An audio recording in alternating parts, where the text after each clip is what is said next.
안녕하세요, 뉴스반장입니다. 이제 5월이 되면 진짜 나쁜 놈들의 전성시대가 시작되는 걸까요?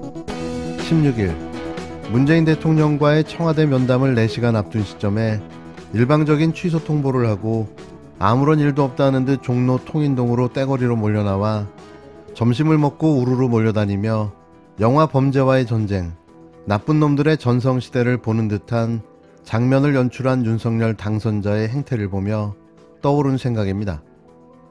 영화의 한 장면과 싱크로율이 90% 이상이었는데요.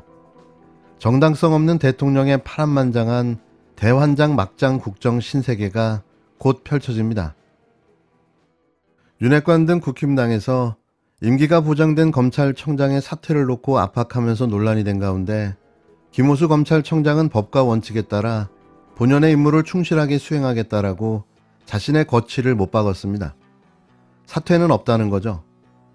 대검찰청은 16일 오전 출입 기자단에게 보낸 입장문에서 김오수 검찰청장은 법과 원칙에 따라 본연의 임무를 충실하게 수행하겠다라고 김 청장의 입장을 전했는데요.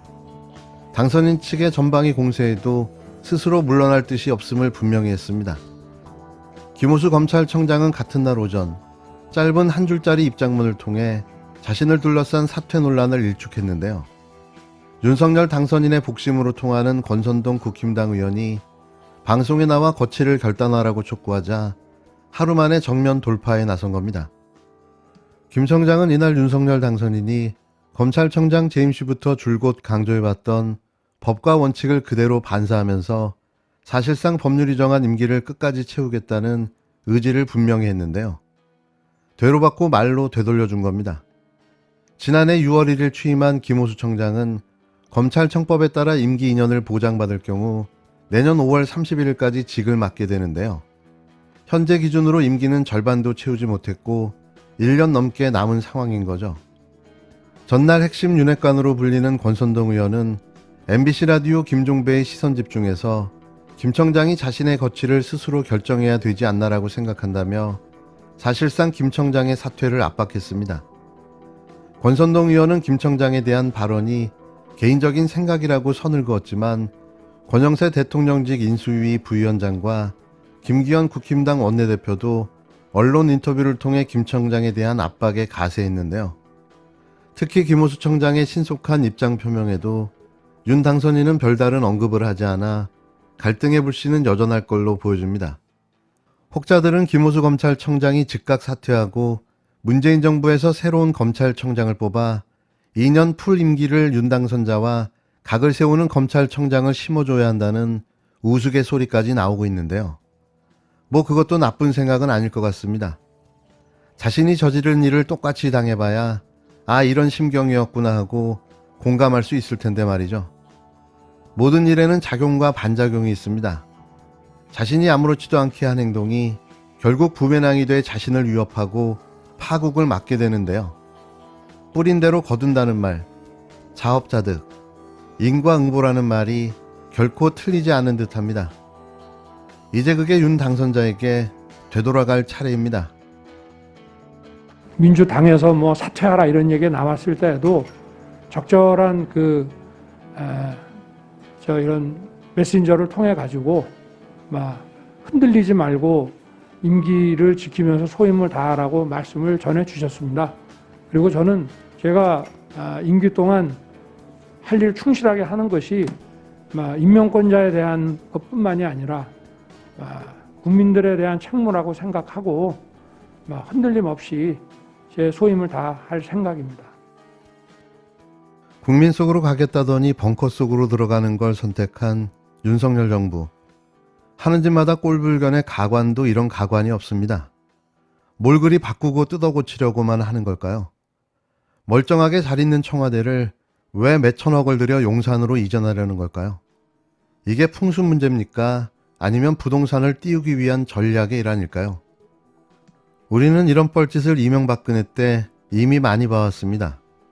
정권 초기 부처를 뜯어고치고 없애고 또 새로 만들고 하지만 불과 1년도 채 되지 않아 원위치 되고 더 많이 늘어나는 걸 봐왔는데요. 혹자들은 이걸 돈지랄, 뻘짓이라고 하죠. 초보들의 유별난 헛발질이라는 겁니다. 국민의 혈세만 또 사라지고 마는 거죠. 이래서 선무당이 사람 잡는다는 말이 나오는 겁니다. 제가 국방부 뭐 여기저기 알아봤는데 거의 확정 통보를 받은 분위기예요.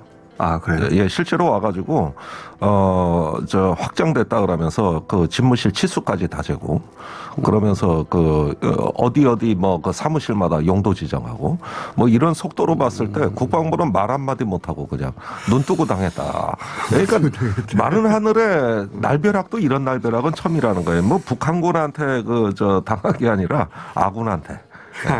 예. 국방부가 그 이렇게 되면은 국방부 청사 건물은 비우고 옆에 있는 합참청사로 가라.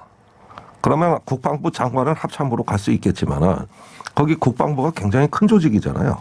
그 정책 부서들은 다 어디로 가냐. 그래가지고 이걸 뭐 옛날 방위사업청 건물이 있는데 그리로 보낸다. 과천으로 보낸다. 이렇게 해가지고 뿔뿔이 다 흩어놓겠다. 이 얘기거든요.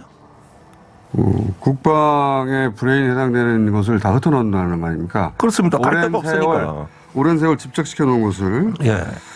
그리고 뭐 일부는 과천청사로도 간다. 이렇게 되는데 사실상 국방부 해체예요. 국방부와 합참은요, 이 군사 상황, 즉 전쟁, 유사시 비상사태뿐만이 아니라 대테러 상황이라든가 이 국내외 이 안보 상황에 맞게 시스템이라든가 어떤 그 데이터 관리라든가 또 어떤 전문가들 그 일할 수 있는 직무 공간이라든가 이런 것들이 다 최적화가 돼 있고요. 그러니까 각종 정보 시스템, 미군하고 한라인 통신, 뭐 동맹국 연합작전도 해야 될 거 아닙니까? 그러니까 여기가 어떤 국가 안전의 최후 보루이자 어떤 중추로서 최적화되어 있는 거예요. 윤석열 대통령 당선인의 대통령 직무실이 서울 용산구 국방부 청사에 설치되는 방안이 사실상 확정됐다는 보도가 16일 나왔습니다. 그러나 군사시설을 보유한 국방부를 과천으로 이전한다는 소식에 파장이 커지고 있는데요. 이게 대체 뭐하는 짓일까요? 이날 서울경제 보도에 따르면 윤 당선인은 오는 5월 9일 취임 이후 용산구 국방부 청사에 마련된 대통령 직무실에서 국정을 시작할 방침으로 알려졌습니다. 대통령 직무실이 국방부에 마련되면 대통령 관저는 용산구 한남동 육군참모총장 공간이나 외교부 국방부 장관 공간이 활용될 가능성이 높아 보이는데요. 윤 당선인은 국민과의 소통을 강조하면서 청와대를 시민에게 개방하고 직무실은 광화문 정부 서울청사로 이전하겠다고 대선 공약으로 내걸었습니다. 하지만 국방부로 바꾼 표면적 이유는 출퇴근 시간 시민들의 불편, 교통 혼란 문제 등을 내놨지만 실제로는 광화문 청사가 보안상 취약하다는 지적이 나오면서 철회한 것이라는 분석이 나오는데요. 김은혜 대통령 당선자 대변인은 16일 브리핑에서 윤석열 당선자의 대통령실 이전 의지를 거듭 강조했습니다. 그는 이날 경호와 보안 문제 등 장애물이 많지만 국민과 소통 의지를 그 어떤 것보다 우선순위에 두고 있다며 확실한 것은 다시 청와대로 돌아가지 않는다는 것이라고 못 박았는데요. 국민과 소통하겠다며 국방부 벙커로 들어가겠다는 윤석열. 이런 글을 보는 국민들과 수많은 해외 언론들은 벌써 난리가 났습니다. 해외에서는 대통령이 국방부 벙커로 들어간다는 건 긴급한 군사 위기 상황이라고 판단되는 근거가 되기도 한다는데요. 그래서 외신들과 재외동포들의 문의가 빗발친다는 후문입니다. 소통이 아니라 불통이 시작됐습니다. 벙커 안에서 국민들의 소리가 들릴까요? 저는 이게 도무지 이해가 안 가는 게, 이런 어떤 그 무지막지한 일이 벌어지면서, 윤석열 당선자 측에서는 지금, 그 합참의 지하 벙커가 있거든요. 지휘통제본부. 여기가 전쟁 지휘하는데, 거기 가서 위기 관리도 더 잘할 수 있다. 이렇게 얘기를 하신단 말이에요. 근데, 거기는 군 지휘관들이 그 지휘를 해야 되는 데기 때문에 사실 대통령이 그 많은 참모나 국가 요인들 데리고 가서 앉을 자리도 없습니다. 청와대가 거기는 이제 위기관리센터가 있어가지고 그 테러 상황, 자연재해, 국가 안보 상황 이런 것들을 관리할 수 있는 시스템 구축에 엄청나게 많은 돈을 썼는데요. 당연히 그렇겠죠. 예. 그리고 그거 또 다 유사시에 버려야 되는 거 아니에요 지금? 예, 물류와 통신 마비에 대비해가지고 별도의 통신단을 두고 있고 이렇게 어떤 그 대통령이 뛰어서 5분 거리 안에 가면은 이 국가의 유사시에 혼란이나 위기 상황을 대비할 수 있도록 다 돼 있는데 이게 또 무용지물이 되는 거예요. 그러니까 청와대에 오랜 세월에 걸쳐서 형성된 이런 어떤 안보 자산들이 일단 그 대부분 무능화된다. 그 다음에 국방부가 어딘가로 가서 지금과 같은 기능 수행을 하려면 제 생각에는 수천억 예산됩니다. 수천억이에요. 그냥 이게 이제 책상 빼는 게 아니라 책상 빼는 게 아니라 방호 시설 또 어떤 그 여러 가지 정보 시스템 그렇겠죠. 이런 걸 다 갖춰야 되니까 이렇게 되면은 이게 국가 대사가 됩니다. 이게 5년 내내 해도 될뚱말뚱인데 다음 달까지 비워놔라. 이렇게 돼버린 거예요. 지금 이 이거 왜 언론은 사태가 비판 안 하나 몰라. 제가 보기에 이거 안보 비상 사태라고요 지금.